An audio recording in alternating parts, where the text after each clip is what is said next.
ಇವತ್ತು ಬ್ರಾಹ್ಮಿ ಲಿಪಿ ಮತ್ತು ಪ್ರಾಕೃತ ಮತ್ತು ಪಾಲಿ ಭಾಷೆಯ ಬಗ್ಗೆ ಮಾಹಿತಿ ತಿಳ್ಕೊಳ್ಳೋಣ. ನಮ್ಮ ಜೊತೆಗಿದ್ದಾರೆ ಪಾಲಿ ಸಾಹಿತಿಗಳು, ಸಂಶೋಧಕರು ರಣದೀಪ್ ಹೊಸಮನಿಯವರು. ನಮೋ ಬುದ್ಧಾಯ, ಜೈ ಭೀಮ್ ಸರ್. ನಮೋ ಬುದ್ಧಾಯ ಸರ್. ಇವತ್ತಿನ ಮಾಹಿತಿ ತಿಳಿಸ್ಕೊಡ್ತೀರಾ? ಹಾಂ, ಖಂಡಿತ.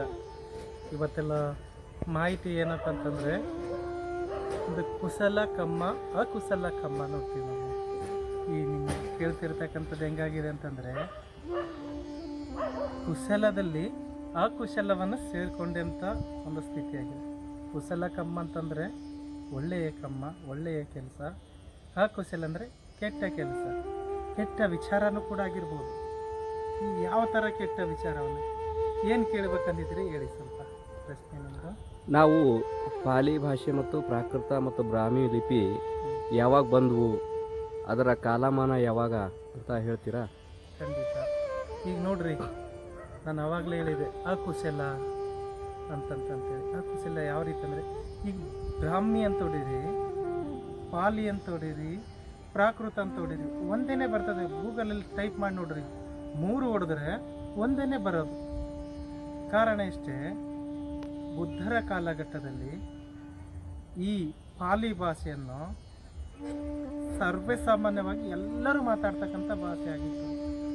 ಉದಾಹರಣೆ, ಆವಾಗ ಹಿಂದೆ ಸಾಹಿತ್ಯ, ಈ ಸಾಹಿತಿಗಳದಲ್ಲೂ ಸ್ವಲ್ಪ ನಮ್ಮಂಥರೆಲ್ಲೇ ಒಂದು ಪ್ರಾಬ್ಲಮ್ ಏನಾಗಿದೆ ಅಂದರೆ, ಅಶೋಕನ ಕಾಲ ನಂತರ ಸಾಹಿತ್ಯ ಇತ್ತು, ಅದಕ್ಕಿಂತ ಹಿಂದೆ ಸಾಹಿತ್ಯ ಇಲ್ಲ ಅಂತೇಳಿ ನಾವು ಕೆಲವೊಂದಲ್ಲಿ ಸಾಹಿತಿಗಾರ ಬರೆದುದನ್ನು ಓದ್ತೀವಿ. ಹಾಗಾದರೆ ಅಶೋಕನನ್ನು ತಥಾಗತ ಗೌತಮ ಬುದ್ಧರನ್ನು ಚಿಕಿತ್ಸೆ ಮಾಡ್ತಾರೆ ಯಾರು? ಜೀವಕನವರು ಅವರು ಒಂದು ವಿಶ್ವವಿದ್ಯಾಲಯದಲ್ಲಿ ಅಧ್ಯಯನ ಮಾಡಿರ್ತಕ್ಕಂಥ ವ್ಯಕ್ತಿ ಅಂತ ಹೇಳ್ತಾರೆ. ತಕ್ಷಶಿಲದಲ್ಲಿ ಅಧ್ಯಯನ ಮಾಡಿದರು ಜೀವಕ.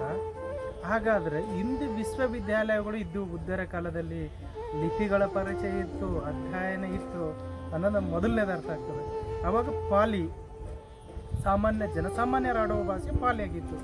ಆ ಪಾಲಿಯಲ್ಲಿ ವಿಭಾಗವನ್ನು ಮಾಡಿದರು. ಯಾವ ಥರ ವಿಭಾಗ ಅಂದರೆ, ಮಗಧದಲ್ಲಿ ಆಡ್ತಕ್ಕಂಥ ಮಾಗಧಿ ಪಾಲಿ, ಅರ್ಧ ಮಾಗಧಿ ಪಾಲಿ. ಅಂದರೆ ಮಗಧದಲ್ಲಿ 2 ಡಿವೈಡ್ ಮಾಡ್ತಾರೆ, ಅರ್ಧ ಮಾಗಧಿ ಪಾಲಿ, ಕರೋಷ್ಟಿ ಪಾಲಿ. ಈ ಥರ ಕೋಸಲ ಜನರು ಆಡ್ತಕ್ಕಂಥ ಭಾಷೆ ಆಗಿತ್ತು ಕೋಸಲ ಪಾಲಿ. ಈಗ ನಾವು ಉದಾಹರಣೆ ಕರ್ನಾಟಕವನ್ನು ತಗೋತೀವಿ, ಉತ್ತರ ಕರ್ನಾಟಕದ ಭಾಷೆ, ದಕ್ಷಿಣ ಕರ್ನಾಟಕದ ಭಾಷೆ ನಾವು ಯಾವ ರೀತಿಯಾಗಿ ಕರಿತೀವಿ? ಕನ್ನಡ ಒಂದೇ, ಮಾತಾಡ್ತಕ್ಕಂಥದ್ದು ಒಂದೇ.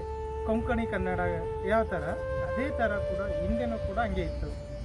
ಹೋಗ್ತಾ ಹೋಗ್ತಾ ಪಾಲಿನ ಹೋಗಿ ಪ್ರಾಕೃತ ಅಲ್ಲದು ಪಾಕುತ ಯಾವಾಗಾಯಿತು ಅನ್ನೋದಕ್ಕೆ ಪಾಕುತ ಅಂತ ಬಂದಿರ್ತಕ್ಕಂಥದ್ದು ಶಾತವಾಹನರ ಕಾಲಘಟ್ಟದಲ್ಲಿ ಪಾಕುತ ಅಂತ ಆಗ್ತದೆ.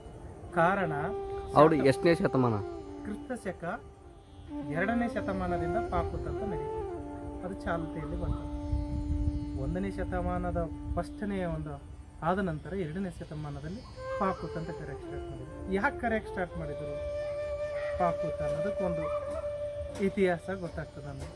ಯಾರಂತಂದರೆ, ಅವರಿಂದ ಸಾಮಂತ ರಾಜ್ಯರು, ಅಲ್ಲಿರ್ತಕ್ಕಂಥ ಪ್ರಜೆಗಳು ಹೇಳ್ತಾರೆ, ಏನಂತ ಹೇಳ್ತಾರೆ, ರಾಜರೇ ಈ ಭಾಷೆಯನ್ನು ನಾವು ಅಲ್ಲಿ ಅರ್ಧ ಮಾಗಧಿ ಅಂತ ಇಟ್ಟಿದ್ರು, ಈ ಜಂಬೂ ದ್ವೀಪದಲ್ಲಿರ್ತಕ್ಕಂಥ ನಾವುಗಳು ಜಂಬೂ ಪಾಲಿ ಅಂತ ಕರೆಯೋಣ, ಜಂಬೂ ದ್ವೀಪದ ನಾಮನ್ನು ಕೊಡೋಣ ಅಂದಾಗ ಅವಾಗ ಏನಾಗ್ತದೆ ಅಂದರೆ, ಇದು ಹಂಗಿಲ್ಲ. ತಥಾಗತರೆ ಅವಾಗೆ ಬೋಧನೆ ಮಾಡಿರ್ತಕ್ಕಂಥದ್ದು ಸರ್ವೇ ಸಾಮಾನ್ಯವಾಗಿ ಯಥಾವತ್ತಾಗಿ ಬೋಧಿಸಿ, ನೇಚರಲ್ಲಿ ಉಟ್ಕೊಂಡು ಬಂದಿರ್ತಕ್ಕಂಥದ್ದು, ಪ್ರಾಕೃತದಲ್ಲಿ ಉಟ್ಕೊಂಡು ಬಂದಿರ್ತಕ್ಕಂಥದ್ದು ಹಂಗೆ ಹೇಳ್ರಿ.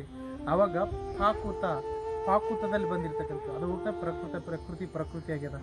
ಪ್ರಕೃತಿಯಲ್ಲಿ ಹುಟ್ಟಿಕೊಂಡಂಥ ಭಾಷೆ ಪಾಲಿ, ಅದನ್ನು ಹೋಗಿ ಪ್ರಾಕೃತ ಮಾಡ್ಕೊಂಡ್ರು. ಪಾಕುತದ ಪ್ರಾಕೃತ ಆಯಿತು, ಶಾತವಾಹನ. ಅದಾದ ನಂತರ ಇದೇ ಪ್ರಾಕೃತ ಪಾಲಿ ಅನ್ಕೊಂಡು ಬಂದಂಥ ವಿಲಿಯಂ ಜೇಮ್ಸ್ ಪ್ರಿನ್ಸಪ್ ಏನು ಮಾಡ್ತಾರೆ, ಭಾರತಕ್ಕೆ ಬರ್ತಾರೆ. ನಾನು ಪಾಲಿ ಅಧ್ಯಯನ ಮಾಡಬೇಕು, ಪಾಲಿ ಪ್ರಾಕೃತವನ್ನು ತಿಳ್ಕೋಬೇಕಂತ ಇಂಡಿಯಾಕ್ಕೆ ಬಂದು ಭಾರತಕ್ಕೆ ಬಂದಂಥ ಕಲ್ಕತ್ತಾದ ನ್ಯಾಯಾಧೀಶ, ಬ್ರಿಟಿಷ್ ಆಗಿರ್ತಕ್ಕಂಥ ವಿಲಿಯಂ ಜೇಮ್ಸ್ ಪ್ರಿನ್ಸಪ್ ಬಂದು ಪಾಲಿ ಅನ್ನಕ್ಕಂಥ ತನ್ನ ಆತ್ಮಕಥೆಯಲ್ಲಿ ಬರ್ಕಂತ ಬಂದಂಥ ವ್ಯಕ್ತಿ ಇಲ್ಲಿ ಬಂದಾದ ನಂತರ ಒಬ್ಬರಿಗೆ ಅಧ್ಯಯನ ಮಾಡೋಕೆ ಕೊಡ್ತಾನೆ. ಅಧ್ಯಯನ ಮಾಡೋಕೆ ಕೊಟ್ಟಾದ ನಂತರ ಪಾಲಿ ಯಾರಿಗೆ ಅದು ನಶಿಸಿ ಹೋಗ್ಯದಂತ ತಿಳ್ಕೊಂಡಿದ್ದಿರ್ತಾರೆ. ಬಂದಾಗ ಒಬ್ಬರು ಪಂಡಿತರಿಗೆ ಕೊಟ್ಟಾಗ ಆತನು ಓದ್ತಾನೆ. ಓದೋದನ್ನು ನೋಡ್ತಾನೆ. ಓದೋದು ನೋಡಿ ಎಲ್ಲರಿಗೂ ಬರ್ತಲ್ಪ, ಇದೇನು ವಿಚಿತ್ರ ಅಂತ.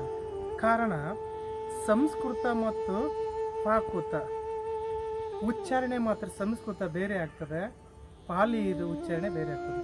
ಶಬ್ದಗಳೆಲ್ಲ ಅದೇ ಥರ ಇರ್ತಕ್ಕಂಥದ್ದು, ಕೆಲವು ಪದಗಳಿಲ್ಲ. ಅದನ್ನು ಓದೋಕೆ ಕೊಡ್ತಾನೆ, ಮತ್ತೆ ಇನ್ನೊಂದು ಸತಿ ಕೊಡ್ತಾನೆ, ಮತ್ತೆ ಅದೇ ಥರ. ನಾನೇನು ಅನ್ಕೊಂಡಿದ್ದೆ, ಇಂಡಿಯಾದಲ್ಲಿ ಯಾರೂ ಪಾಲಿಯನ್ನು ಓದೋರಿಲ್ಲ ಅಂದ್ಕೊಂಡಿದ್ದೆ. ಇಲ್ಲಿ ನೋಡಿದರೆ ಎಲ್ಲರೂ ಓದೋರಿದ್ದಾರಲ್ಲ. ಇನ್ನೊಂದು ಸತಿ ಶಾಸನ ಲಿಪಿಯನ್ನು ಕೊಟ್ಟಾಗ ಅದರ ಉಚ್ಚಾರಣೆ ಕೂಡ ಸೇಮ್ ಅದೇ ಥರನೇ ಓದೋಕ್ಕೆ ಸ್ಟಾರ್ಟ್ ಮಾಡಿದರು. ಆವಾಗ ಅವರು ಅದನ್ನು ಅರಿತುಕೊಳ್ತಾರೆ, ಓ ಇಲ್ಲಿದೆ ಆಗ್ಯದ ಮಿಕ್ಸಪ್ ಆಗಿರ್ತಕ್ಕಂಥದ್ದು, ಬದಲಾವಣೆ ಆಗಿರ್ತಕ್ಕಂಥದ್ದು. ಇದು ಸಂಸ್ಕೃತ ರೂಪದಲ್ಲಿ ಓದ್ತಾ ಇದ್ದಾರೆ, ಬಟ್ ಅದಲ್ಲ, ಇದು ಪ್ರಾಕೃತ ಭಾಷೆಯನ್ನು ಓದ್ತಾ ಇದ್ದಾರೆ. ಪ್ರಾಕೃತ ಪಾಲಿ ಭಾಷೆಯನ್ನು ಓದ್ತಾರೆ ಅಂತ ಹೇಳಿದಾದ ನಂತರ ಅಲ್ಲಿರ್ತಕ್ಕಂಥ ಪಂಡಿತರು, ನಮ್ಮ ಭಾರತದಲ್ಲಿರ್ತಕ್ಕಂಥ ಕೆಲವರು ಪಾಂಡಿತ್ಯ ಸಾಹಿತಿಗಳು, ಅವರೇ ಏನು ಹೇಳ್ತಿದ್ರು ಇಂಡಿಯಾದಾಗ ಬರ ಮಾಡ್ಕೊಳ್ಳೋದು ಕಳಿಸೋದು ಅವ್ರ ಜವಾಬ್ದಾರಿನ ಹೊತ್ತಿದ್ರು. ಯಾಕಂತಂದರೆ ಹಿಂದೆ ನಾವು ನೋಡ್ತೀವಿ, ಈಗ ದಿವಾನರು ಅಂತ ಇರ್ತಿದ್ರು, ಪಾಂಡಿತ ದಿವಾನರು. ಅವರು ದಿವಾನರು ಏನದ ಸಾಲಿ ಕಲೀಲಿಕ್ಕಿಲ್ಲ, ಅವರು ಪಂಡಿತವನ್ನು ಹೊಂದಿರತಕ್ಕಂಥ ದಿವಾನರಾಗಿದ್ದರು. ಅದು ಯಾರಲ್ಲಿ ಇರ್ತದೆ, ಶ್ರೀಮಂತ ಸಾಮಂತ ರಾಜರುಗಳಲ್ಲಿ ದಿವಾನರನ್ನು ಆಗಿರ್ತದೆ. ಅವರೇ ಎಲ್ಲ ಅವ್ರು ಏನು ಹೇಳ್ತಾರೆ ಅಂದರೆ ಅದನ್ನು ಕೇಳಬೇಕಾಗಿತ್ತು. ಆ ಸಂದರ್ಭದಲ್ಲಿ ಇಲ್ಲಿರ್ತಕ್ಕಂಥ ವಿಲಿಯಂ ಜೇಮ್ಸ್ ಪ್ರಿನ್ಸಪ್ ಏನು ಮಾಡ್ತಾರೆ, ಏನಂತ ಕೇಳಿದಾಗ ಇದು ಬ್ರಾಹ್ಮಿ ಅಂತ ಕರೆಯೋಣ ಅಂತ ಹೇಳ್ತಾರೆ. ಯಾಕೆ ಬ್ರಾಹ್ಮಿ? ಇದು ವಿಶೇಷ ಭಾಷೆ, ಬ್ರಹ್ಮನೇ ಸೃಷ್ಟಿ ಮಾಡಿರ್ತಾನೆ ಅನ್ನೋ ಒಂದು ಕಾಲ್ಪನಿಕವಾಗಿ ಅದಕ್ಕೆ ಬ್ರಾಹ್ಮಿ ಅಂತೇಳಿ ಹೆಸರು ಕೊಡ್ತಾರೆ. ಬ್ರಾಹ್ಮಿ ಬರೆಯೋಕ್ಕೆ ಬರಲ್ಲ. ಅದು ಬ್ರಾಹ್ಮಿ ಅನ್ನೋದು ಏನಂದ್ರೆ ಅದು ಸಂಸ್ಕೃತ ಓದು, ಅದನ್ನು ಕೊಟ್ಟು ಏನಾಯ್ತದು ಬ್ರಾಹ್ಮಿ ಅಂತ ಕರೆಯಕ್ಕೆ ಸ್ಟಾರ್ಟ್ ಮಾಡಿದ್ರು.